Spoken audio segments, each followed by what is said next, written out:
Chill, dude. It's Luis from Team Soul Training. This is Melisa. Melissa's going to be helping us out with this video. Melissa's a former games athlete. She's been on our games team twice, and is probably the best person we've ever seen at like guessing scores and times for workouts. So she's like really invaluable to us when it comes to these strategy videos, and we're going to be using her a lot for these. We just saw the Wodapalooza Qualifier video for workout 1 that was released on their Facebook. Just saw Carrie Pierce do it, and we wanted to come up with a quick tips video to help you guys out with your qualifier workout. What did you think? I think it's very obviously very grip intensive, and it's one of those workouts where you keep going back to the same movements over and over. I don't know if there's a bunch of strategy to it. I think the main points are just, the difference between how you're going to snatch, if you do have to drop the bar, when you're going to drop it, and just keeping rest, timing your rest so that you're not wasting 15 seconds between drops. I agree. There's not a ton of strategizing in this one. However, there are certain things that you need to consider and think about before you go into the workout. So let's start with the first thing. Snatch technique on this one is going to be very important.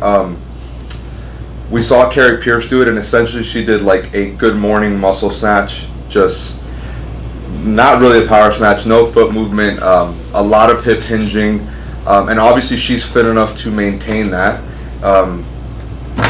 I don't think everyone is going to be, so it's important you go over your snatch technique on this one and what you're going to do. So what would you recommend to most people on this? So it really depends on where you're trying to qualify, and what your level of fitness is. I think that if you have a higher level of fitness and your goal is to qualify elite, maybe even RX, you might want to start with muscle snatches and then make it turn into like a hybrid between muscle and power. I don't think that what Carrie Pierce is what she did is very sustainable for most people. Even for someone at her level, she did start to look very fatigued towards the end. And you can just tell obviously her barbell cycling was slowing down, her back looked fatigued, it looked like she was really pushing to do it unbroken.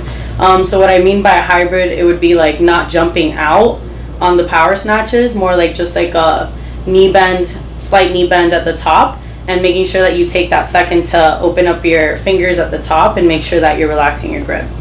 Yeah, for sure. It's the difference between, moving the feet, and we're talking about like where the bar makes contact at the hip as well. Right.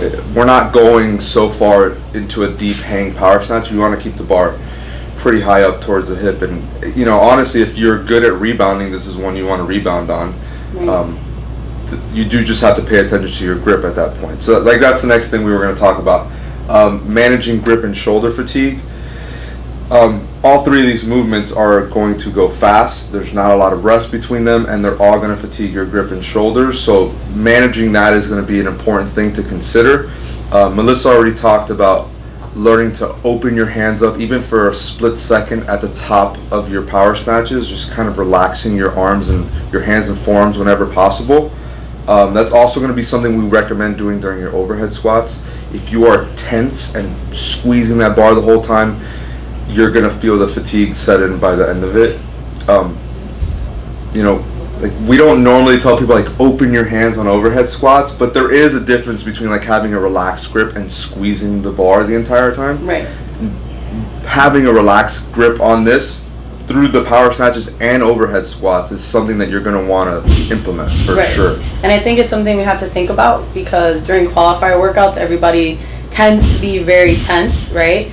So if you're doing overhead squats, you're probably going to be a little nervous, you're going to be anxious, especially in the beginning. So if you start off those reps, even the 3, 6, 9, with like very tense hands, you're not getting a break when you're doing the double unders, right? You're still holding onto the rope.